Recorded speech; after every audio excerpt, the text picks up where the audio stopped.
नमस्कार दोस्तों, गार्गी क्लासेस पर आपका स्वागत है। डेट आज की 15 अप्रैल 2022। देख लेते हैं इंडियन एक्सप्रेस के एडिटोरियल आइडिया पेज से इंपॉर्टेंट आर्टिकल्स जो भी हम इस वीडियो में डिस्कस करेंगे। फर्स्ट आर्टिकल रहेगा सॉर्ड लेसन, कि जिस तरीके से अभी लेमन के जो भाव हैं, नींबू के भाव हैं, वो स्काई रॉकेटिंग हो रहे हैं, तो उससे हमें क्या लर्न करने की ज़रूरत है समझेंगे। दूसरा आर्टिकल है कॉलिंग आउट हेट। देखो, हेट स्पीच जो है उसकी वजह से वायलेंस तो बढ़ती है ही, बट राइटर एस.वाई. कुरैशी जी का ये कहना है कि हेट स्पीच खुद अपने आप में एक वायलेंट एक्टिविटी है, तो इसको रोकने के लिए हमारे पास में इंस्ट्रूमेंट्स की कोई कमी नहीं है, बट वही है कि एक पॉलिटिकल विल है, उसकी कमी है। तो उस पॉइंट ऑफ व्यू से इस आर्टिकल को देखेंगे। इसके अलावा फिर आइडियाज़ पेज पे आर्टिकल देखेंगे। एक तो रहेगा ये वाइडनिंग डेटा डिवाइड, कि कैसे डेटा एज ए फ्यूल आज के टाइम पे कितना इंपॉर्टेंट रोल प्ले करता है इकोनॉमीज़ को आगे बढ़ाने में, बट वहीं पर गवर्नमेंट अपनी तरफ से डेटा की सिटीजन्स को एक्सेसिबिलिटी अलाउ नहीं कर रही है। दैट मीन्स सर्विलियंस स्टेट का जो कॉन्सेप्ट है उसको यहाँ पर क्लियर किया जा रहा है। तो उस पॉइंट ऑफ व्यू से देखेंगे और साथ में ये भी जानेंगे कि पब्लिक डिस्कोर्स में डेटा का कितना इंपॉर्टेंट रोल हो सकता है। इसके अलावा लास्ट आर्टिकल देखेंगे, वो रहेगा बाबा साहेब्स वार्निंग्स, कि क्या क्या भीमराव अंबेडकर जी ने अपनी लाइफ थ्रू आउट लाइफ क्या क्या वार्निंग्स दी थी, जिसके चलते हमारी सोसाइटी में जो गैप्स हैं उनको ठीक किया जा सकता है। तो वो वार्निंग्स आज भी रेलेवेंट है। तो 4 आर्टिकल्स हैं, चारों को देखते हैं एक एक करके डिटेल में। फर्स्ट आर्टिकल है सॉर्ड लेसन। देखो, कल हमने एक्सप्लेन पेज पे पूरा डिटेल में डिस्कस किया था कि नींबू के भाव, एक एक नींबू के भाव किलोग्राम के हिसाब से नहीं देखना है, सिर्फ सिंगल पीस 10 से 15 रुपए के भाव चल रहे हैं थ्रू आउट कंट्री। कहीं पे जाके आप खरीद लो। तो इसके पीछे कारण क्या बताया जा रहा है? एक तो कि पिछला जो साल गया है 2021 का, उसमें सितंबर और अक्टूबर मंथ के टाइम पे रेनफॉल अच्छी खासी रिसीव हुई, जिसकी वजह से एयर में और सॉइल में मॉइस्चर कंटेंट मेंटेन रहा, और उस मॉइस्चर कंटेंट की वजह से बैक्टीरियल इन्फेक्शन हो गया लेमन ऑर्किड्स में, और उसकी वजह से लेमन की जो हार्वेस्ट हुई वो हो गई कम। तो अल्टीमेटली ये बताया जा रहा है कि सप्लाई साइड की इशू की वजह से, हार्वेस्टिंग की कमी की वजह से ये प्रॉब्लम आई है। बट यहाँ पर एडिटर ये बोलना चाह रहे हैं कि एक बार हमें नींबू को छोड़ करके बाकी और सेगमेंट में भी ध्यान देने की ज़रूरत है कि क्या सिर्फ प्रोडक्शन को राइज करने से ही हमारी सप्लाई साइड की प्रॉब्लम सॉर्ट आउट हो जाएगी, या कुछ और भी करने की ज़रूरत है। दैट मीन्स कि जो अभी लॉसेज हुए हैं बैक्टीरियल इन्फेक्शन की वजह से, उसी की वजह से क्या नींबू महंगा हुआ है या कोई और भी कारण है? तो उसी चीज़ को अगर हम समझें तो आप एक बार इन्फ्लेशन की ट्रेंड समझें। करंटली आपको पता है डेटा रिलीज हुआ है आरबीआई के द्वारा, जिसमें क्या चीज़ बताई है कि इन्फ्लेशन जो है वो लगभग 7% के लगभग पहुंच चुकी है। कंज्यूमर प्राइस इंडेक्स के बेसिस पे जो रिटेल इन्फ्लेशन है दैट इज़ अराउंड 6.93%, जो कि आरबीआई को जो टारगेट दिया हुआ है 4 ± 2% वाला, आरबीआई की मॉनेटरी पॉलिसी को गवर्नमेंट ऑफ इंडिया के द्वारा, उससे भी आगे बढ़ चुका है। तो पॉइंट यहाँ पर ये आ रहा है कि जो कमोडिटीज़ की प्राइस है वो ओवरऑल बढ़ रही है, जिसमें फूड और फ्यूल तो अनकंट्रोल हो रहे हैं। चलिए फ्यूल की हम बात माने तो फ्यूल तो चलो ठीक है, हम बाहर से इंपोर्ट करते हैं, बट फूड इन्फ्लेशन की बात की जाए तो सवाल ये है ना कि फूड में ज़्यादा महंगाई कौन से कंटेंट की बढ़ रही है? तो वो ज़्यादा कौन से हैं? पेरिशेबल, जैसे कि फ्रूट्स एंड वेजिटेबल, जिनकी लाइफ टाइम थोड़ी कम होती है। अगर इन पेरिशेबल आइटम्स को कोल्ड स्टोरेज फैसिलिटी मिल जाए, टाइम पे इनका ट्रांसपोर्टेशन फैसिलिटी हो जाए, तो क्या हम प्राइस को कंट्रोल नहीं कर सकते? ये ही मेन एक यहाँ पर पॉइंट बताया जा रहा है कि जो लॉजिस्टिकल सपोर्ट की ज़रूरत है हमारी एग्रीकल्चरल सिस्टम को, उसकी कमी है। कहते हैं ना कि एग्रीकल्चर में इंफ्रास्ट्रक्चर में ज़्यादा इन्वेस्ट करो, तो वो कोल्ड स्टोरेज सिस्टम और ये जो पेरिशेबल या फूड प्रोसेसिंग का जो आइटम है वो ज़्यादा से ज़्यादा बढ़ाने की ज़रूरत है। नहीं तो क्या हो जाता है, फिर एक बार तो सरकार ये देखती है कि हाँ सप्लाई कम हो गई तो एक्सेस सप्लाई कर देगी, तो फिर अचानक से कमोडिटी के जो मार्केट प्राइसेस हैं वो क्रैश कर जाएंगे, तो उसमें फिर नुकसान फार्मर को हो जाएगा। ओवरऑल अगर देखें तो महंगाई ज़्यादा है तो कंज्यूमर परेशान, महंगाई कम है या सस्ती चीज़ें बिक रही हैं तो फार्मर परेशान। तो ये एक अपने आप में परेशानी का कारण क्या है? बैलेंस को मेंटेन ना कर पाना। और बैलेंस कब मेंटेन हो पाएगा? जब हमारे यहाँ पर storage capacity, cold storage capacity को हम ठीक से मेंटेन करें। जितने डिमांड है कोल्ड स्टोरेज कैपेसिटी की, उसके कंपैरिजन में यहाँ पर प्रॉपर सप्लाई नहीं है। आरबीआई ने खुद ने कहा है, जनवरी मंथ में अपने एक पेपर रिलीज़ किया था जिसमें कि भाई हमारे यहाँ पर फूड प्रोडक्ट्स का वेस्टेज बहुत होता है। और वेस्टेज केवल एक ये नहीं है कि जी आप मतलब कह सकते हो ना कि किसी भी तरीके से वेस्टेज का तरीका ये देखें कि हार्वेस्टिंग के बाद में उसको सही तरीके से मेंटेन नहीं रखा जा पा रहा है। मतलब पोस्ट हार्वेस्ट प्रैक्टिसेज है जिसमें आप कोल्ड स्टोरेज में ले जा करके आलू को, जो भी महंगाई बढ़ रही है, प्याज है, आलू है, टमाटर है, जिनके भी भाव अचानक से राइज हो जाते हैं, ठीक है, तो उनके लिए आप स्टोरेज फैसिलिटी नहीं रख पा रहे हो, ये एक बहुत बड़ा कारण है। और ये जो पोस्ट हार्वेस्ट प्रैक्टिसेस की कमी की वजह से, इनएफिशिएंसीज की वजह से ही हमारे यहाँ पर फूड इन्फ्लेशन भी बढ़ जाती है। तो बात ऐसी है कि महंगाई का कारण ना, वेस्टेज होने का कारण सिर्फ केवल पोस्ट हार्वेस्ट प्रैक्टिसेस नहीं है, और भी बहुत सारे कारण हैं, ठीक है। अगर हम इंडिया में देखें तो वेयर हाउस स्टॉक्स कितने अवेलेबल हैं पर कैपिटा पॉपुलेशन के हिसाब से, हमारे यहाँ पर स्क्वायर मीटर्स में कितना वेयर हाउस स्टॉक अवेलेबल है जहाँ पर कि जो एग्रीकल्चरल कमोडिटीज़ को हम स्टोर करके रख सकते हैं। तो इंडिया में आ रहा है केवल 0.02 स्क्वायर मीटर, मतलब एक इंडिविजुअल के हक में वेयर हाउस स्टॉक अवेलेबिलिटी कितनी है, 0.02 स्क्वायर मीटर। जबकि दूसरी इकोनॉमीज में, चाइना में कितना है, 0.08, यूके में 1.09, यूएसए में 4.4। पॉइंट क्या आ रहा है कि यहाँ पर हमें warehouse stock, cold storage facility को डेवलप करने की ज़रूरत है। और इनमें जो इनएफिशिएंसीज आ रही हैं, जैसे कि टाइम पे ऑपरेट ना करना, नुकसान हो जाना जो भी वेयर हाउस को ऑपरेट करने वाला है, तो उनको सही से उनको कॉम्पनसेट करके, और या फिर जो वेयर हाउसिंग का सिस्टम है उसको मैक्सिमम प्रमोट किया जाए तो ठीक रहे। अच्छा, इसके अलावा एक जो रीजनल डिस्पैरिटी है वो भी देखने को मिल रही है। कैसे? आरबीआई के अकॉर्डिंग देखें तो हमारे देश में जो जितनी भी ये जो वेयर हाउसिंग फैसिलिटी अवेलेबल है उसका 70% तो केवल 4 स्टेट्स में कन्फाइंड है, यूपी, वेस्ट बंगाल, पंजाब और गुजरात। बाकी स्टेट्स में देख लो आप केवल 30% है। जबकि आप देखो हमारे यहाँ से एक्सपोर्ट का काम कहाँ से होता है ज़्यादातर, महाराष्ट्र और कर्नाटका। बोले यहाँ पर एडिक्वेट फैसिलिटीज़ ही नहीं है। तो रीजनल डिस्पैरिटीज़ को भी ठीक करना होगा। क्यों?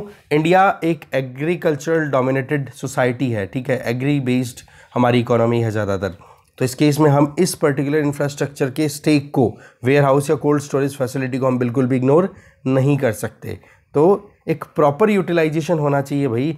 अगर हम प्रोडक्शन अच्छा कर रहे हैं, उस प्रोडक्शन में फ्रूट्स एंड वेजिटेबल्स की बात की जाए तो उसमें 30% तो ऐसा सीन रहता है कि वो फ्रूट्स और वेजिटेबल ख़राब ही हो जाती हैं, ठीक है। तो इस केस में जो पोटैटोज़ को स्टोर करने की व्यवस्था आपने जो कर रखी है ज़्यादातर, उसकी बजाय आपको डाइवर्सिफाइड मैनर में कोल्ड स्टोरेज तैयार करने की ज़रूरत है, जहाँ पर सिर्फ एक क्रॉप को ही आप स्टोर ना करो, बाकी दूसरी जो क्रॉप्स हैं, जैसे हमने अभी देखा लेमन की बात की, या कोई भी और चीज़ ले लो, ऑनियन की बात कर लो, ठीक है, या कोई भी ऐसी सब्जी, ऐसा फ्रूट जो कि लंबे समय तक नहीं चल पा रहा है, उसको हमें स्टोर करने की ज़रूरत है क्योंकि उसकी डिमांड कभी भी बढ़ सकती है। तो वो एक प्रॉपर एक हम कोल्ड चेन डेवलप कर सकते हैं कि नहीं, यही मेन चीज़ यहाँ पे बताई जा रही है, ठीक है। इसके लिए आप देख सकते हो प्री कूलिंग सिस्टम हो गया, पैक हाउस हो गया, रेफ्रिजरेटेड ट्रांसपोर्ट सिस्टम डेवलप करना हो गया, रेफ्रिजरेटेड मार्केटिंग डिस्प्ले हो गया, जिससे कि वो पेरिशेबल आइटम है वो ख़राब जल्दी से ना हो, उसकी लाइफ को हम बढ़ा सके। अब आप देखा करो सब्जी की दुकान पे हम जाते हैं तो वहाँ पर जो उसने ठेला या स्टॉल लगा रखी है उस पर आप देख सकते हो वो कितनी सब्जियां बेचता है। 2-3 दिन में एक सब्जी का अगर उसने कैरेट लगा रखा है तो वो आधी तो ख़राब ही हो जाती है उसकी। क्यों? क्योंकि फिर वो उसका भाव नहीं निकल पाता है या फिर बिकती नहीं है, और इस गर्मी में वैसे ही ख़राब हो जाती है वो सब्जियाँ, और एक बार थोड़ा सा भी रिंकल्स आ जाते हैं ना सब्जी पे तो कोई ख़रीदता तक नहीं है। तो उस तरीके से क्या ज़रूरत है, इन सारी चीज़ों में हमें कोल्ड सप्लाई चेन या कोल्ड स्टोरेज फैसिलिटी को डेवलप करने की ज़रूरत है। तब जा कर के ये जो फ्लक्चुएशंस होते हैं ना, इमीडिएट फ्लक्चुएशन, पता पड़ा कि कल से ही आज कितना भाव बढ़ चुका है, ठीक है, सब्जी का या जो भी पेरिशेबल आइटम है, तो उसको कंट्रोल करना तभी पॉसिबल हो पाएगा डेली बेसिस पे। Next article, calling out hate. Article को लिखा गया है एस वाई कुरैशी जी के द्वारा। इनका ये कहना है कि देखो, इंडिया एक रिपब्लिक डेमोक्रेटिक कंट्री है जहाँ पर हम कॉन्स्टिट्यूशनल वैल्यूज़ को ध्यान में रखते हुए आगे बढ़ते हैं, और रूल ऑफ लॉ के प्रिंसिपल पे हमारा कंटिन्यू चल रहा है देश का जो भी सिस्टम है उसमें। पर सवाल क्या है कि जब एंटी कॉन्स्टिट्यूशनल या एंटी सेक्युलर अगर कोई भी आइडियाज़ लगातार फ्लोट होते चले जाएंगे तो क्या उन चीज़ों को रोकने के एफर्ट्स नहीं होने चाहिए? तो बेसिकली यही पॉइंट यहाँ पे बता रहे हैं कि हेट स्पीच जिसके चलते हमारे यहाँ पर कम्युनल वायलेंस, कास्ट के नाम पे वायलेंस या आउटब्रेक होते हैं।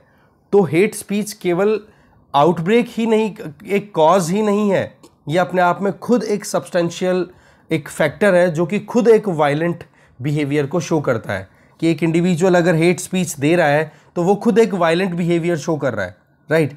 तो ये अपने आप में बहुत बड़ा चैलेंज है रूल ऑफ लॉ के अगेंस्ट में और हमारे डेमोक्रेटिक कॉन्शियंस के सामने।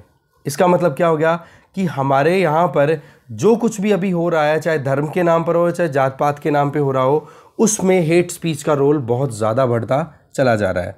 तो देखो, इसको रोकना बहुत ज़्यादा ज़रूरी है। और ज़्यादा हेट स्पीच कब देखने को मिलते हैं? जब इलेक्शंस का टाइम आता है, इलेक्टोरल मोबिलाइजेशन होता है, तो उस टाइम पे धर्म के नाम पर, जात के नाम पर वोट भी लिए जाते हैं और वोट के नाम पर डिवाइड कर लिया जाता है, डिवीज़न हो जाता है। तो वो डिवीज़न केवल वोटिंग तक ही कन्फाइंड थोड़ा रहता है, वो फिर वोटिंग ख़त्म होने के बावजूद भी कंटिन्यू चलता रहता है। चाहे 2019 के इलेक्शंस की बात की जाए या अभी रिसेंट जो इलेक्शंस हुए हैं अलग अलग स्टेट्स में, वहाँ पर भी। तो ओवरऑल पॉइंट आ रहा है कि हेट स्पीच क्या होता है कि ये लॉ को डैमेज कर रहा है, पब्लिक डिस्कोर्स को डैमेज कर रहा है। और अभी खुद तो एक वायलेंट मैनर में आउटब्रेक हो ही रहा है, हेट स्पीच खुद एक वायलेंट एक्ट है, जबकि इसका फिर एक कहते हैं ना कि स्पिल ओवर इफेक्ट जो है वो लॉन्ग टर्म में देखने को मिलता है, जो कि लगातार फिर बाद में फ्यूचर में भी ये इश्यूज हाईलाइट होते रहते हैं। जैसे अभी रिसेंट हुए रामनवमी के दिन पे जो एक तरीके से शांति से निकल रही रैलियाँ थी, उन रैलीज़ को लेकर के अचानक से आउटब्रेक हो गया, ठीक है। या फिर माइनॉरिटी कम्युनिटी के खिलाफ में कोई भी लीडर अगर स्टेटमेंट दे देता है तो वो लीडर तो स्टेटमेंट दे के रवाना, बाकी पीछे से वहाँ पर रहने वाले लोग हैं जिनके बीच में हारमनी होनी चाहिए, वो लड़ते रहते हैं। तो ऐसे में ज़रूरत है कि कैसे भी करके हेट स्पीच को कंटेन किया जाए। अब कई तो ये बोलते हैं कि क्या हमारे पास में प्रॉपर कानून ही अवेलेबल नहीं है तो हम कैसे कंट्रोल करेंगे। तो यहाँ पर राइटर यही बोल रहे हैं, कानूनों की कोई कमी नहीं है, बस टाइम पे इम्प्लीमेंटेशन नहीं हो रहा है। इवन सुप्रीम कोर्ट ने भी अपनी तरफ से यूपी इलेक्शंस के टाइम पे, अभी रिसेंट जो इलेक्शन हुए उस टाइम पर भी बहुत सारे इस तरीके के हेट स्पीचेस निकले थे पॉलिटिकल लीडर्स की तरफ से। तो उनको रोकने के लिए सुप्रीम कोर्ट ने इलेक्शन कमीशन को कहा कि भाई आपके पास में कोई काम, मतलब इस हेट स्पीच को रोकने का कोई तरीका नहीं है। तो इलेक्शन कमीशन ने ये कह दिया कि भाई हम पावरलेस हैं, हमारी जो एफर्ट्स हैं वो केवल और केवल इलेक्शन के टाइम तक ही एप्लीकेबल हो सकते हैं, उसके बाद में हम ज़्यादा एप्लीकेबिलिटी इंश्योर नहीं कर सकते। इलेक्शन कमीशन को सुप्रीम कोर्ट ने यहाँ तक कह दिया कि आप टूथलेस टाइगर बन चुके हो। दैट मीन्स आपके पास में कोई भी ऐसे टूल्स अवेलेबल ही नहीं है शायद, जिसकी वजह से आप प्रॉपर काम नहीं कर पा रहे हो, ठीक है। अब ऐसी पॉइंट आती है कि जी क्या स्टेट वाकई में पावरलेस है? क्या सरकारी संस्थाएं जिनके पास में बहुत सारी अथॉरिटी अवेलेबल है, क्या वो उनके पास में कहते हैं ना कि रियल में पावरलेस हो चुकी हैं वो? तो राइटर बोलना चाह रहे हैं कि ऐसा कुछ नहीं है। हेट स्पीच को कर्ब करने के लिए हमारे पास में आईपीसी अवेलेबल है, उसका सेक्शन 153, 295, 298, ये तीनों क्या करते हैं कि अगर कोई भी इंडिविजुअल सोसाइटी में रहने वाले अलग अलग ग्रुप्स के बीच में हैट्रेड या एनिमिटी बढ़ाता है तो उसको किस बेसिस पे, चाहे धर्म के नाम पे, जात के नाम पे या भाषा के नाम पर, तो उस इंडिविजुअल को सजा देने का प्रोविज़न किया हुआ है। सेम चीज़ आप रिप्रेजेंटेशन ऑफ पीपल्स एक्ट का सेक्शन 125, उसमें अगर एक इंडिविजुअल इलेक्शंस के टाइम पे हैट्रेड फैला करके, एनिमिटी फैला करके धर्म और जात के नाम पर वोट मांगता है तो उसके लिए भी पनिशमेंट के प्रोविज़न है, 3 साल तक की सज़ा, जेल और फाइन या फिर दोनों, इस तरीके के प्रोविज़न है हमारे पास में। सेम चीज़ सेक्शन 505 में बताया हुआ है कि अगर कोई भी इंडिविजुअल इस तरीके के स्पीच दे पब्लिक डोमेन में जिसकी वजह से किसी को डराने की कोशिश की जा रही है या वहाँ पर पब्लिक में जो एक डिसऑर्डर है उसको क्रिएट करने की कोशिश की जा रही है, या फिर पब्लिक हार्मनी जो है या कम्युनल हार्मनी है उसको कम्युनल हेट्रेड में कन्वर्ट करने की कोशिश की जा रही है, किसी भी क्लास और कम्युनिटी के बीच में लड़ाई करने की कोशिश की जा रही है, तो उसके लिए भी हमारे यहाँ पर कड़े कानून अवेलेबल हैं। तो ऐसे में हम ये नहीं कह सकते कि जी कानूनों की कोई कमी है क्या। तो ये चीज़ एक हाईलाइट कर रहे हैं राइटर। फिर आगे बता रहे हैं कि हमारे यहाँ पर हेट स्पीच को कंट्रोल करने के लिए अगर जो भी लॉज अवेलेबल हैं इनको एक बार हम एग्जामाइन करें, एक बार अंडरस्टैंड करें, तो इसमें लॉ कमीशन की जो 267th रिपोर्ट पब्लिश हुई थी मार्च 2017 में, उसमें भी उन्होंने ये कहा, उसमें ये कहा था कि जी नए प्रोविजंस करने की ज़रूरत है जो हमारा इंडियन पीनल कोड है उसमें, जिसके चलते हम हेट्रेड को फैलाने वाले जो भी स्पीचेज़ हैं या फिर हेट स्पीच है उसको हम रोक सकें। तो ऐसे में ये रिकमेंडेशन दी गई लॉ कमीशन के द्वारा, बट राइटर यहाँ पर अपना एक कहते हैं ना कि रेड हेरिंग वाला कॉन्सेप्ट क्लियर कर रहे हैं। रेड हेरिंग का मतलब होता है कि आप इस तरीके की इन्फॉर्मेशन दे रहे हो जिसके चलते आप कहीं ना कहीं मिसलीड कर रहे हो। पॉइंट यहाँ पर आ रहा है निकल के कि लॉ कमीशन ने ये जो रिकमेंडेशन दी है, बेशक लॉ कमीशन का काम ही रिकमेंड करना है, ठीक है, पर सवाल ये आता है कि क्या हमारे पास में ऑलरेडी एग्जिस्टिंग लॉज है, उनको ही सही तरीके से अगर हम अप्लाई कर दें, उनका ही एडमिनिस्ट्रेशन अगर तरीके से हो जाए, तो जो हमारा सेक्युलर स्पिरिट है हमारे कॉन्स्टिट्यूशन का, ठीक है, जिसमें हम बोलते हैं ना we the people of India having solemnly decided मतलब डिक्लेयर इंडिया इनटू SSSR, ठीक है, सो जिसमें आप देखते हो सोवरेन सोशलिस्ट सेक्युलर, ठीक है, डेमोक्रेटिक रिपब्लिक ऑफ इंडिया। तो सेक्युलर वर्ड आपके पास में अवेलेबल है। सेम चीज़ सेक्युलर स्पिरिट को प्रमोट करने के लिए आपके कॉन्स्टिट्यूशन में पार्ट 3 में फंडामेंटल राइट्स अवेलेबल है, ठीक है। सेम चीज़ आप देख सकते हो यूनिफॉर्म सिविल कोड है, वो भी सेक्युलर स्पिरिट की बात करता है। इसी तरीके से आप देख सकते हो कि फंडामेंटल ड्यूटीज़ में भी ब्रदरहुड को प्रमोट करने की बात की जा रही है। तो कितने ही सेगमेंट्स हैं जो कि सेक्युलर स्पिरिट को प्रमोट कर रहे हैं। तो आपके पास में ऑलरेडी बहुत कुछ अवेलेबल है, बट वही चीज़ है कि एक तो बायसनेस देखने को मिलती है, एक पॉलिटिकल विल की कमी देखने को मिलती है, एक एडमिनिस्ट्रेटिव इनएफिशिएंसी देखने को मिलती है, एक अपैथी देखने को मिलती है जुडिशरी में कि जुडिशरी भी सही तरीके से अपनी एक्टिविटीज़ नहीं कर पा रही है। तो बोला एक और प्रोविज़न आप ऐड कर दोगे लॉ कमीशन के रिकमेंडेशन पे तो शायद कुछ अच्छा आउटकम ना निकले। पॉइंट अगेन वही आता है अम्बेडकर जी का कि कॉन्स्टिट्यूशन आप कितना ही अच्छा बनाओ, उसको अप्लाई करने वाले लोग अच्छे होंगे तो वो कॉन्स्टिट्यूशन अच्छा हो जाएगा अपने आप ही। और जब कॉन्स्टिट्यूशन अच्छा है और अप्लाई करने वाले बुरे लोग हैं, जो लोग बिल्कुल भी मतलब कहते हैं ना एनार्की है, जहाँ पे फॉलो ही नहीं करना चाहते हैं कॉन्स्टिट्यूशन को, तो वहाँ पर फिर कोई चांस ही नहीं है कि आप सही तरीके का कॉन्स्टिट्यूशन कंसिडर कर पाओगे, चाहे कितना ही बढ़िया से बढ़िया कॉन्स्टिट्यूशन आप बना दो। इसके अलावा एक और वॉच डॉग जो कि हेट स्पीच को कंट्रोल कर सकता है वो है मीडिया। मीडिया पर आप देखो, सोशल मीडिया, इंटरनेट की बात कर लो, इलेक्ट्रॉनिक मीडिया की बात कर लो, टीवी चैनल्स की बात कर लो, हर जगह पे इलेक्टोरल कैंपेन के टाइम पे जो भी स्पीच दिए जा रहे हैं उनको या तो टीवी पे बैक टू बैक दिखाया जाता है, या फिर आप देख सकते हो कि जो सोशल मीडिया प्लेटफॉर्म्स हैं वहाँ पर अब्यूजिव स्पीचेज़ हैं वो इतने ज़्यादा प्रमोट हो रहे हैं जिसकी हद नहीं, जिनमें जो माइनॉरिटी कम्युनिटी है या जो वल्नरेबल सेक्शन ऑफ सोसाइटी है उनको बोले ज़्यादा टारगेट किया जाता है। तो ऐसे में माइनॉरिटी कम्युनिटी को अगर हम सही से कहते ना कि उनको जो राइट्स दिए हुए हैं या फिर उनकी जो एक कहते ना कि सिस्टम में जो प्रेजेंस है उनकी, उसको अगर इसी तरीके से अंडरमाइन किया जाएगा तो कैसे हम डेमोक्रेटिक एथोस को कंटिन्यू कर पाएंगे, ठीक है। इसके आगे जो अभी हेट स्पीच के लिए ये जो मीडिया का प्लेटफॉर्म है, सोशल मीडिया प्लेटफॉर्म, ये अपने आप में मीडियटाइज्ड होता चला जा रहा है। मीडियटाइज का मतलब हो गया कि हेट स्पीच किसको देना है दे दिया, एक मीडियम की तरह ये बनते चले जा रहे हैं और लोगों तक डिसएमिनेट हो रहे हैं अनकंट्रोल्ड मैनर में। तो ऐसे में वॉशिंगटन पोस्ट 2018 के हिसाब से एक रिपोर्ट रिलीज हुई थी यूएस में, जिसमें यह था कि एक साल में, और उस रिपोर्ट का नाम था the year of online hate, इसमें यह था कि फेसबुक ने यह कहा कि अपनी एक ट्रांसपेरेंसी रिपोर्ट में कि हमने लगभग 3 मिलियन 30 लाख हेटफुल पोस्ट है उनको डिलीट किया है। यूट्यूब ने लगभग 25,000 के लगभग एक महीने में हेट स्पीच से रिलेटेड कंटेंट को रिमूव किया है। तो ऐसे में सोशल मीडिया का भी बहुत इंपॉर्टेंट रोल आ जाता है हमारे कंट्री में, या फिर इंटरनेशनली हम देखें इन इश्यूज़ को हैंडल करने में। फिर यहाँ पर एक पर्टिकुलर एक केस स्पेसिफिक पिक किया जा रहा है कि अप्रैल 2 की बात है जब महंत बजरंग मुनि उदासीन, ठीक है, ये चीफ प्रीस्ट हैं बड़ी संगत आश्रम इन उत्तर प्रदेश सीतापुर डिस्ट्रिक्ट के, ठीक है। तो इन्होंने इस तरीके की बातें कही हैं माइनॉरिटी के खिलाफ में कि सेक्सुअल वायलेंस आपके खिलाफ में कर दिया जाएगा, मतलब इस तरीके की बातें बोल दी कि आपकी जो नस्लें हैं वो ख़त्म हो जाएगी, ऐसी बातें बोल दी गई। तो उन चीज़ों के चलते फिर बाद में उनका अरेस्ट भी हो गया, उनको जेल में भी रखा गया है। ये वही इंडिविजुअल है जिन्होंने पहले भी अपनी तरफ से इस तरीके के स्टेटमेंट दिए थे।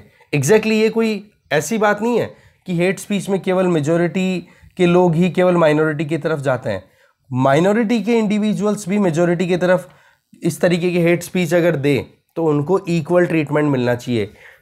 सीधी सी बात है, रूल ऑफ लॉ का मतलब क्या है कि आप चाहे किसी भी डिग्निटी से बिलोंग करते हो, कोई फर्क नहीं पड़ता, आपको सेम ट्रीटमेंट मिलना चाहिए, ठीक है ना, या इक्वल प्रोटेक्शन ऑफ लॉ, कानून की नज़रों में सब बराबर, सिंपल सी बात है।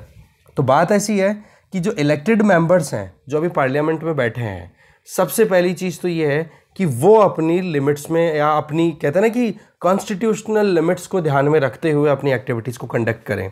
सिमिलरली जो इंडिविजुअल्स पब्लिक लाइफ में रोल मॉडल की तरह फॉलो किए जाते हैं, उनको भी अपनी एक लिमिट डिसाइड करने की ज़रूरत है। यहाँ पर हम किसी भी सेक्ट या किसी भी पर्टिकुलर रिलीजन, किसी भी पर्टिकुलर इंडिविजुअल की हम बात नहीं कर रहे हैं। हमारा पॉइंट क्या है, इन चीज़ों को रुकना चाहिए। ओवरऑल बात यह है, क्योंकि हमें एक डेमोक्रेटिक कंट्री की तरह कंटिन्यू करना है। जैसे रामनवमी के दिन वायलेंट आउटब्रेक हुआ, जेएनयू में स्टूडेंट्स के बीच में कॉन्फ्लिक्ट हो गया, तो ये चीज़ें क्या हो रही हैं, इन चीज़ों को हम कंटिन्यू नहीं कर सकते हैं।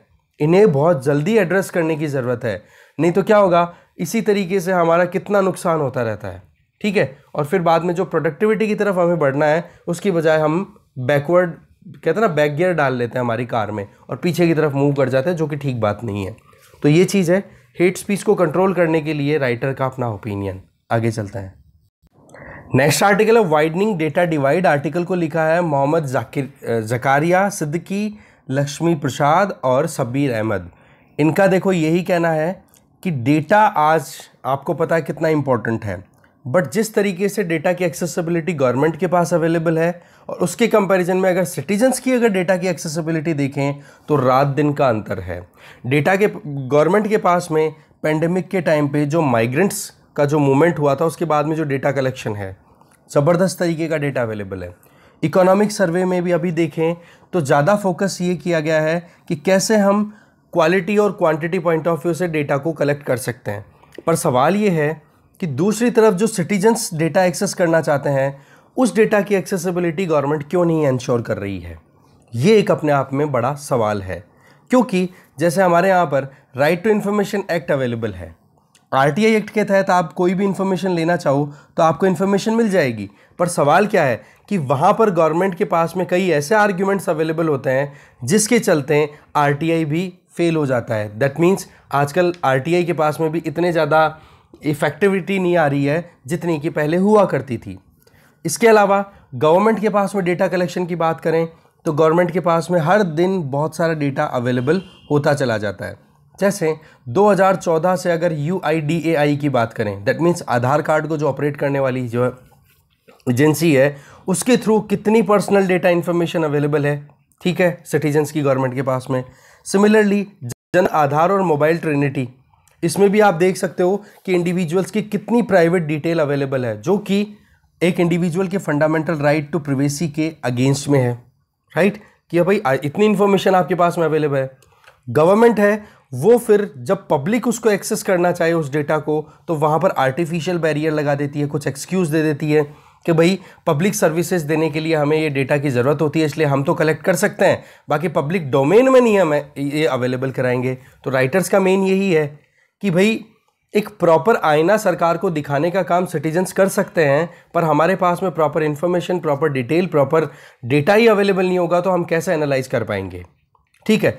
इसके अलावा पेंडेमिक के टाइम पे आपको पता है कोविन का जो सेटअप था, जिस पे आज भी जो एंट्री होती है वो आधार कार्ड के थ्रू होती है, तो कहाँ एड्रेस है, क्या आधार कार्ड नंबर है, वो सारी डिटेल हमारी वहाँ पर अवेलेबल है। तो फिर वहाँ पर डर है कि कहीं मिसयूज़ ना कर लिया जाए। ये सारे की सारी चीज़ें क्या हो रही हैं, डेटा की मेन जो अभी सेगमेंट अभी तैयार हो रही है गवर्नमेंट के पास में। चलो ये तो सेगमेंट है ही, ये तो हो गया real time data. Real time data का मतलब at the time, at this moment क्या एक्टिविटी हो रही है उससे रिलेटेड। इसके अलावा पैसिव डेटा भी अवेलेबल होता है, जैसे कि सेंसस से रिलेटेड, सैंपल सर्वे कंडक्ट करवाना, चाहे लेबर से रिलेटेड हो या कंजम्पशन से रिलेटेड हो, किसी से भी, या अलग अलग डिपार्टमेंट्स में हम हमारा रजिस्ट्रेशन कराते हैं। तो गवर्नमेंट के पास में ये डेटा तो है ही, बाकी रियल डेटा की भी कोई कमी नहीं है। इसके अलावा आज अगर ये डेटा की एक्सेसिबिलिटी पब्लिक डोमेन में सिटीजन्स को अगर मिल जाए, तो जो सिटीजन्स एक्टिवली पार्टिसिपेट करना चाहते हैं नेशन बिल्डिंग में, तो बोलो वहाँ पर एक प्रॉपर डेटा की अवेलेबिलिटी इंश्योर हो जाए तो कितना बेनिफिट हो सकता है। पर वही चीज़ है, गवर्नमेंट जल्दी से डेटा एक्सेसिबिलिटी इंश्योर ही नहीं करती है, ठीक है। इसके आगे स्टेट पॉलिसीज़, अगर हम हमारे देश में जो भी योजनाएं बन रही हैं उनकी इफेक्टिविटी की बात करें तो वो इफेक्टिवली कब इंप्लीमेंट हो पाएगी, जब आप प्रॉपर डेटा या स्टार्ट्स जो आपके पास अवेलेबल है, स्टैटिस्टिक्स, उसको प्रॉपर एनालाइज करो और उसमें जो कमियां हैं उनको करेक्ट करो। पर होता क्या है कि डेटा को टाइम पे रिलीज ना करना भी प्रॉब्लम कर देता है। ठीक है, जैसे आज अगर हमारे देश में गरीबी कितनी चल रही है उसका डेटा एक्चुअल में जो भी क्रिटिक हैं या फिर जो भी पॉलिसी एनालिटिक्स हैं उनके पास में अगर नहीं अवेलेबल होगा तो पॉलिसी के क्या फ़ायदे हैं क्या नुकसान है उनका पता ही नहीं पड़ेगा। या फिर वो कैसे गवर्नमेंट को सजेशन दे पाएंगे, जो भी थिंक टैंक्स हैं, प्राइवेट थिंक टैंक्स हैं, वो कैसे गवर्नमेंट को सजेशन दे पाएंगे कि अब आपको ये कदम उठाना चाहिए, ठीक है, कि जिससे कि हम हमारे देश की गरीबी को ठीक कर सके। पर वही चीज़ है कि हमेशा गवर्नमेंट जो है वो पॉलिटिकल कंफर्ट देखती है कि कब हमें ज़्यादा वोट मिल सकते हैं, उस वोटिंग के हिसाब से ही वो ज़्यादा से ज़्यादा अपनी एक्टिविटीज़ करती है। जैसे यहाँ पर बताया जा रहा है कि कंजम्पशन सर्वे, ठीक है, 2017-18 का, बोला अभी तक डेटा उसका रिलीज़ नहीं हुआ है, तो पता पड़ जाता कि हमारे देश में क्या इनटेक हो रहा है, कितना कंज्यूमरिज्म प्रोमोट हुआ है, लोगों की एक्सेसिबिलिटी कितनी हो रही है, पर कैपिटा एक्सपेंडिचर कितना हुआ है, वो पॉइंट ऑफ व्यू हमें अभी तक क्लियर नहीं हो रहा है। दूसरा, जो पीरियोडिक लेबर फोर्स सर्वे, ठीक है, first periodic labour force survey हुआ 2017-18 में और उसका डेटा रिलीज नहीं किया गया क्योंकि उस डेटा में क्या था, लीक हुआ था इसका डेटा कि इंडिया में 2019 के लगभग 2017-18 में मतलब आप मानो 45 साल की हाईएस्ट बेरोजगारी चल रही थी उस टाइम पे। ठीक है, ऐसी बात थी उस पर्टिकुलर रिपोर्ट में जब एनालिसिस हुआ था तो, ठीक है, ये लीक्ड इन्फॉर्मेशन बता रहा हूं मैं आपको। तो उसके बाद में आप देखो 45 साल की जो बेरोजगारी थी ना, फिर बाद में गवर्नमेंट ने वो डेटा रिलीज भी किया, उसको 2019 की जो जनरल इलेक्शंस थे ना उसके पहले रिलीज नहीं किया, जबकि वो सर्वे कब का था, 2017-18 का। रिलीज कब किया गया, जब इलेक्शन हो गए और फिर से सरकार बन गई, तब जाके गवर्नमेंट ने वो डेटा रिलीज किया। तो ऐसे में बोला है डेटा को डिले से भी रिलीज किया जाता है पॉलिटिकल गेन के लिए। इसके आगे एनुअल सर्वे ऑफ इंडस्ट्रीज, इसकी बात भी करें तो इससे हमें पता पड़ता है कि हमारे देश की जीडीपी में इंडस्ट्रियल सेक्टर का कितना कंट्रीब्यूशन है। इसमें भी कहीं ना कहीं बहुत सारी मुश्किलें आती हैं। क्यों? एक तो क्या है, सर्वे गवर्नमेंट अपने हिसाब से करवाती है और वो सर्वे इस तरीके के इंस्ट्रूमेंट या इस तरीके के इंडिकेटर्स पे बेस्ड होता है जिसमें कि गवर्नमेंट को क्रिटिसिज्म कम से कम फेस करना पड़े, जिससे एक हॉलिस्टिकल इमेज जो आनी चाहिए इंडस्ट्रीज की वो नहीं आती। और उसी डेटा पे फिर मिनिस्ट्री ऑफ कॉरपोरेट अफेयर काम करती रहती है। तो ऐसे में आप एक तरीके के इस यहाँ पर कन्फ्यूजन क्रिएट कर दोगे कि नहीं, कि एक्चुअल में तो क्या है और आपके पास डेटा क्या है और पॉलिसी क्या बन रही है। तो एक ट्रांसपेरेंसी जो आनी चाहिए वो नहीं आती। साथ में जो प्रोडक्टिविटी आनी चाहिए वो प्रोडक्टिविटी तब आएगी जब हमें कमियां पता पड़ेगी। साथ में रीजनल पैटर्न कि भाई कौन से क्षेत्र विशेष में ज़्यादा इंडस्ट्रीज अच्छी परफॉर्म कर रही है, कौन से में नहीं कर रही है, तो वो भी हमें तभी पता पड़ेगा जब प्रॉपर हमारे पास डेटा अवेलेबल होगा। पर वही चीज़ है, डेटा में भी कन्फ्यूज़न है। इसके आगे एक साइंटिफिक डेटाबेस जब तक नहीं बनेगा तब तक सही काम नहीं हो पाएगा। जैसे एक छोटा सा कोट वापस से दे रही हैं कि water and sanitation survey data 2018, ये अभी आप देखो कितना डिले से रिलीज हुआ, और जबकि हमारे देश को हमने ओपन डेफिकेशन फ्री घोषित कर दिया स्वच्छ भारत अभियान के तहत अक्टूबर 2019 में। हाँ, बेशक स्वच्छ भारत अभियान ने बहुत अच्छा काम किया है, बट जो एक्यूरेसी है उसमें बहुत सारी गड़बड़ियां हैं।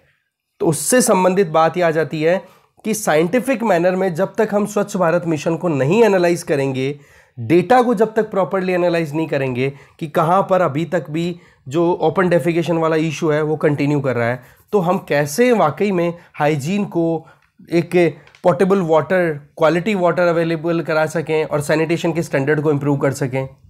फिर आगे राइटर्स ये बोल रहे हैं कि इन्फॉर्मेशन गैप्स के चलते बहुत प्रॉब्लम आती है। जैसे जनधन आधार मोबाइल आर्किटेक्चर की बात करो या पेंडेमिक की वजह से जो डेटा इकट्ठा किया गया है गवर्नमेंट ने, तो वो सिविल सोसाइटी के साथ अगर शेयर कर दिया जाए तो कितना बेनिफिट हो सकता है। क्योंकि माइग्रेशन की वजह से जो इशू आया, देखा जाए तो एनएसएस सर्वे हुआ था माइग्रेशन पे 2007-8 में, उसके बाद में माइग्रेशन सर्वे हुआ ही नहीं, तो कितना गैप आ गया। अगर ये माइग्रेशन सर्वे प्रॉपरली होता, मान लो 2017-18 का अगर ये डेटा अवेलेबल होता, तो एक्चुअल में गवर्नमेंट के पास डेटा होता कि वाकई में कितने लोग शहरों में अपने गाँव को छोड़ के आए हैं, तो लॉकडाउन लगाने से पहले 10 बार सोचती सरकार। पर वही चीज़ है कि इन्फॉर्मेशन में गैप है, जिसकी वजह से फिर पॉलिसी फॉर्मुलेशन में भी गैप आ जाता है और अल्टीमेटली नुकसान बोला सिटीजन्स को होता है। गवर्नमेंट भी है, वो भी अपनी तरफ से एफर्ट्स बहुत कम कर रही है इम्प्रूव करने के लिए। तो ज़रूरत क्या है कि भाई कैसे भी करके डेटा जो कि एक नया फ्यूल है उसको आप इग्नोर ना करें। साथ में अकाउंटेबिलिटी भी फिक्स होनी चाहिए जो पब्लिक ऑफिशियल्स हैं, गवर्नमेंट है उसकी, जिसमें जो स्टैटिस्टिकल एजेंसीज हैं उनको ऑटोनॉमी दी जाए कि आप प्रॉपरली डेटा कलेक्ट कर सकते हो। ऐसा नहीं कि गवर्नमेंट ने मतलब जो भी इलेक्टेड इंडिविजुअल्स हैं उनके हिसाब से वो बोले वही काम उनको जा करके करना हो। स्टैटिस्टिकल एजेंसीज जो हैं जैसे ministry of statistical programme implementation, ठीक है, मोस्पी के अंडर में जैसे मान लो एनएसओ काम करता है, तो एनएसओ की जो अलग अलग एजेंसी डेटा कलेक्ट करके लेके आ रही हैं, जहाँ जहाँ से भी डेटा कलेक्ट किया जा रहा है, तो उनके पास में ये नहीं होना चाहिए कि हाँ अभी शॉर्ट टर्म में क्या गेन मिल रहा है गवर्नमेंट को। एक्चुअल में हम चाह रहे हैं सस्टेनेबिलिटी, लंबे समय तक हमारा जो ग्रोथ है वो कंटिन्यू होता रहे। हम हमारी डेमोक्रेटिक गवर्नेंस की क्वालिटी को इंप्रूव करना चाहते हैं। तो उस केस में डेटा कलेक्शन के मेथड में जो भी गड़बड़ियां हैं, चाहे फिर वो एक्यूरेसी की बात कर लो, चाहे फिर वो ट्रांसपेरेंसी की बात कर लो, चाहे फिर आप वो एक जो कहते हैं ना कि डेटा कलेक्ट करने के लिए सैंपल्स आपने कितना पिक किया, और थ्रू आउट इंडिया वो डेटा पिक होना चाहिए। ऐसा नहीं कि जो रीजन्स अच्छा परफॉर्म कर रहे हैं वहीं से आपने डेटा कलेक्ट कर लिया और उसके बाद में फिर आपने प्रोजेक्ट करके बता दिया कि इंडिया में ये सिचुएशन है गरीबी की, गरीबी बहुत कम हुई है। तो पॉइंट यहाँ पर वही आ रहा है बार बार कि जो सिटीजन्स की एक्सेसिबिलिटी है और जो स्टेट जो है उसके पास में जो डेटा की एक्सेसिबिलिटी है, ये जो गैप है इसको ठीक करना ज़रूरी है। नहीं तो हमारी डेमोक्रेसी की जो स्मूथ फंक्शनिंग है ना उसमें ऐसे प्रॉब्लम्स आती रहेगी। क्योंकि सिविल सोसाइटी और जो एनजीओज होते हैं, ठीक है, जो नॉन प्रॉफिट ऑर्गेनाइजेशंस होते हैं, नॉन गवर्नमेंटल ऑर्गेनाइजेशंस, इनका एक डेमोक्रेटिक कंट्री में बहुत इंपॉर्टेंट रोल होता है। क्योंकि सारे कामों के लिए सरकार सोचे ये ज़रूरी भी नहीं है। वहाँ पर सिविल सोसाइटी भी अपने हिसाब से, अपने एंगल से सर्वे करके, अपने हिसाब से एनालिसिस करके भी गवर्नमेंट को सजेशन दे सकती है और देती भी है कि जी कैसे हम काम कर सकते हैं, ठीक है, गरीबी को ख़त्म करने के लिए, कोरोना जैसी महामारी को रोकने के लिए, या कोई और प्रॉब्लम, एजुकेशन को कैसे इंप्रूव कर सकते हैं। इसमें सिविल सोसाइटी का बहुत इंपॉर्टेंट रोल है। पर पॉइंट क्या है, अगर उनके पास में डेटा ही अगर प्रॉपर अवेलेबल नहीं होगा जो कि गवर्नमेंट एजेंसीज के पास अवेलेबल हैं, तो उस केस में फिर वो कैसे तो एनालिसिस करेंगे और कैसे सजेशन दे पाएंगे कि कैसे हम वाकई में जो डेवलपमेंट चाहते हैं वो अचीव कर सकते हैं, ठीक है। तो ये जो डेटा है इसकी एक्सेसिबिलिटी बड़ी इंपॉर्टेंट हो जाती है, ठीक है जी। बाकी देखो ये हमने एक एंगल देखा है, गवर्नमेंट भी अपनी तरफ से अवेल करा सकती है, ठीक है। तो जो ओपिनियन था वो हमने देख लिया, आगे चलते हैं। लास्ट आर्टिकल है बाबा साहेब्स वार्निंग्स। आर्टिकल को लिखा है हरीश पुरी जी ने। इनका ये कहना है कि हम 131वीं बर्थ एनिवर्सरी अभी सेलिब्रेट कर रहे हैं बी.आर. अम्बेडकर जी की। तो एक चीज़ हमें देखने की ज़रूरत है, वो क्या कि बी.आर. अम्बेडकर जी के स्टैच्यू पे तो माला डाल रहे हैं, उनके आइडियाज़ की बातें हो रही हैं, बट एक्चुअल में जो उन्होंने वार्निंग्स दी थी कि हमारा देश जो है वो तभी अच्छे से प्रोग्रेस करेगा जब उन वार्निंग्स को हम टैकल कर लेंगे। तो बोलो उन वार्निंग्स पे कोई अटेंशन ही नहीं दिया जा रहा है। देखा जाए तो दलित्स के मसीहा बने, इन्होंने गांधी, नेहरू, सुभाष बोस, भगत सिंह, इनकी तरह ब्रिटिशर्स के खिलाफ में कोई आवाज़ नहीं उठाई। इवन ब्रिटिशर्स को सपोर्ट और किया मिड 1946 तक कि आप यहाँ पर कंटिन्यू रहो, क्योंकि भीमराव अंबेडकर जी का जो मानना था वो ये था कि जी हमारे यहाँ पर जो प्रॉब्लम है वो बाहरी ताकतों की वजह से ज़्यादा प्रॉब्लम है हमारे इंटरनल इश्यूज़, जिसमें जो कास्ट के नाम पे कम्युनिटी को डिवाइड किया हुआ है। जिस तरीके से गांधी जी और अंबेडकर जी के जो डिस्प्यूट्स थे, गांधी जी भी हर तरीके से इंडिपेंडेंट करवाना चाह रहे थे इंडिया को, पर उनका भी एक ही कहना था कि अगर हमारे देश से गरीबी, अनटचेबिलिटी ये अगर ख़त्म नहीं होते हैं तो हम कैसे अपने आप को इंडिपेंडेंट बोल पाएंगे। पर फिर भी अंबेडकर जी ने महात्मा गांधी जी को सीधा कह दिया कि आप मासेस को देखो किस तरीके से लोगों की ज़िंदगियां बीत रही हैं, कितनी मुश्किलों से वो लोग गुजर रहे हैं। अब हिस्ट्री से खुद देखो कि महात्मा जो हैं वो हमेशा सोसाइटी में जो लेवल चल रहे हैं उनको देखना ज़रूरी है, उनको करेक्ट करने का काम होता है उनका कि कहीं डिस्क्रिमिनेशन हो रहा है, जिन लोगों के साथ परेशानियाँ उन लोगों को सपोर्ट दिया जाए, ठीक है। तो ऐसे में बहुत ज़्यादा बिटर कॉन्फ्लिक्ट हुआ करता था गांधी जी का और अंबेडकर जी का, और गांधी जी इस चीज़ को लेकर के अंबेडकर जी की इज्जत भी करते थे कि जो बात भी ये कहते हैं, बेशक इनका कहने का तरीका बड़ा कड़क है, पर इनके पॉइंट एकदम एक्यूरेट है कि हमारी सोसाइटी में जो अनटचेबिलिटी है, दलित्स के खिलाफ में जो भी एक्टिविटीज़ हो रही हैं, उनको ठीक जब तक नहीं किया जाएगा हम कैसे इंडिपेंडेंट हो सकेंगे। ठीक है, इनका एक लेक्चर था, वो फिर बाद में उस लेक्चर का नाम हुआ फाइनली मतलब famous, the annihilation of caste. ठीक है, जिसमें हिंदुइज्म को ज़बरदस्त तरीके से क्रिटिसाइज़ किया गया कि हमारे देश में किस तरीके से हिंदुइज्म में कास्ट को लेकर के गैप आ रहे हैं। फिर अल्टीमेटली इन्होंने हिंदुइज्म को छोड़ करके 4 लाख इंडिविजुअल्स को साथ लेते हुए बुद्धिज़्म ज्वाइन किया, अपने डिमाइज से पहले की बात है। कॉन्स्टिट्यूशन की जब ड्राफ्टिंग हो रही थी तो उसमें भी इन्होंने लगातार अपनी तरफ से वार्निंग्स देते रहे थे, और वो वार्निंग्स में क्या क्या चीज़ें थी वो हम टू द पॉइंट बात करें तो देखो, एक तो पॉइंट यहाँ पर ये है कि जब 26 नवंबर 1949 को जब हमने हमारा कॉन्स्टिट्यूशन अडॉप्ट किया था, ठीक है, उस टाइम, उससे पहली दिन की ही बात है, नवंबर 1949 की बात, नवंबर 25 1949 की, तो ये कहा था कि हमारे देश में जो भी आप कह सकते हो ना कि आज कॉन्स्टिट्यूशन हमने बना लिया है, ठीक है, उस कॉन्स्टिट्यूशन के बेसिस पे पॉलिटिकल इक्वालिटी हम प्रमोट कर देंगे, पर जो हमारे समाज में सोशल और इकोनॉमिक लाइफ में इनइक्वालिटीज़ है ना, वो ख़त्म अगर नहीं हुई तो पॉलिटिकल इक्वालिटी का कोई मतलब नहीं रह जाता। तो फर्स्ट वार्निंग तो ये थी कि पॉलिटिकल इक्वालिटी प्रमोट करके खुद को खुश मत समझो कि हाँ हमने हमारे इंडिपेंडेंस गेन कर ली और हमारा कॉन्स्टिट्यूशन बना लिया तो सब ठीक हो गया। तो एक तो बोले सोशल और इकोनॉमिक इनइक्वालिटीज़ को हमें करेक्ट करना होगा, और जितना जल्दी इन इनइक्वालिटीज़ को हम ठीक करेंगे उतना ही ठीक है, नहीं तो जो पॉलिटिकल डेमोक्रेसी है ना वो भी नहीं टिक पाएगी। पहली वार्निंग। दूसरी इनकी वार्निंग ये थी कि कोई फ्रेटर्निटी का जो सेगमेंट है वो हमारे देश में अवेलेबल ही नहीं है। कैसे? फ्रेटर्निटी दैट मीन्स भाई बंधुवाद जो होता है, एक दूसरे से हम रिश्ता अच्छा बना करके रखें। बोले आज हमारे देश में जो हिंदूज़ हैं वो कितनी कास्ट्स में डिवाइडेड है, तो वहाँ पर एक अच्छी सोसाइटी की हम बात करें तो उस केस में एक हार्मनी होनी चाहिए, डिवीज़न की बजाय हार्मनी होनी चाहिए। वो हार्मनी ख़त्म है, तो प्रिंसिपल ऑफ फ्रेटर्निटी लाने की ज़रूरत है एक अच्छी सोसाइटी के लिए। नेहरू कैबिनेट के फर्स्ट जो कैबिनेट था ना इंडिपेंडेंट इंडिया का, उसमें लॉ मिनिस्टर के तौर पे इन्होंने ज्वाइन किया था, फिर बाद में रिज़ाइन भी किया था इन्होंने। ठीक है, तो नेहरू कैबिनेट में इन्होंने अपनी तरफ से सीधा बोल दिया कि भाई नेहरू जी का तो फोकस केवल इकोनॉमिक डेवलपमेंट में था, बट इनका कहना क्या था कि भाई आप सोशल और मॉरल जो कॉन्शियंस है ना सोसाइटी का, उसको भी ध्यान में लाओ, समाज में जो गैप्स हैं उनको ठीक करो। लोगों का जो कॉन्फिडेंस बहुत डाउन जा चुका है अनटचेबिलिटी का सामना करते करते, जिन लोगों में कॉन्फिडेंस की कमी है वो अपने राइट्स की बात तक नहीं कर पा रहे हैं, उन लोगों के लिए भी हमें काम करने की ज़रूरत है। इसके अलावा जो थर्ड वार्निंग थी वो ये कि हमारे यहाँ पर हीरो वर्शिप बहुत ज़्यादा होती है।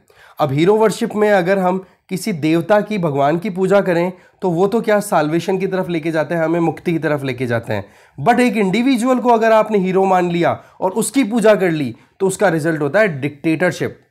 एक इंसान की पूजा कर ली तो वो डिक्टेटर बन जाएगा, और हिस्ट्री ये बार बार कहती है। और उस टाइम पर आपको पता है ना, हिटलर वाला सिनेरियो आपको पता ही है, भगवान की तरह ही पूजा जा रहा था जर्मनी में, तो वो डिक्टेटर बन गया। तो यही 3 मेन इंपॉर्टेंट कहते हैं ना कि वार्निंग्स, और इन वार्निंग्स को देखना बहुत ज़्यादा ज़रूरी है। नहीं अगर इनको टैकल किया गया तो हमारी डेमोक्रेसी में अभी तक बहुत सारे चैलेंजेस आए हैं और लगातार ये चैलेंजेस चलते चले जाएंगे। ठीक है जी, नहीं तो क्या होता है फिर डेमोक्रेसी ऑटोक्रेसी में कन्वर्ट हो जाएगी, elected autocracy. That means government की कोई अकाउंटेबिलिटी नहीं है, जिन लोगों के हाथ में पावर है वो लोग अपने हिसाब से मन में आए जो करता चले जाएंगे। इकोनॉमिक इनइक्वालिटी आती चली जाएगी, कॉरपोरेट पावर्स आज देखो पैसे वाले कितने पैसे वाले हो गए, गरीब कितना गरीब हो गया, और कोरोना ने इस चीज़ को और अच्छे से क्लियर किया है। ठीक है, इसके अलावा कम्युनल हेट्रेड देख सकते हो, कास्ट के नाम पे कितना ज़्यादा इशू आ रहे हैं, लोगों को ह्यूमिलिएशन बहुत ज़्यादा हो रहा है, मॉब लिंचिंग हो रही है। ये चीज़ें क्या हो रही है, अल्टीमेटली ये 3 वार्निंग्स को इग्नोर करने का ही नतीजा है। तो राइटर एक ही चीज़ बोल रहे हैं लास्ट में कि अंबेडकर जी के स्टैचू को तो आप माला पहरा रहे हो और दूसरी तरफ इनकी जो दी हुई वार्निंग्स है उनको आप इग्नोर कर रहे हो, तो ये हिपोक्रेसी नहीं है तो क्या है, बोलना कुछ और करना कुछ और। तो ये रेलेवेंस है अंबेडकर जी की, जो कि आज भी हमारे लिए इम्पॉर्टेंट है। ठीक है, तो इस डिस्कशन में जो भी आर्टिकल्स थे वो डिटेल में कंप्लीट हुए। Thank you very much.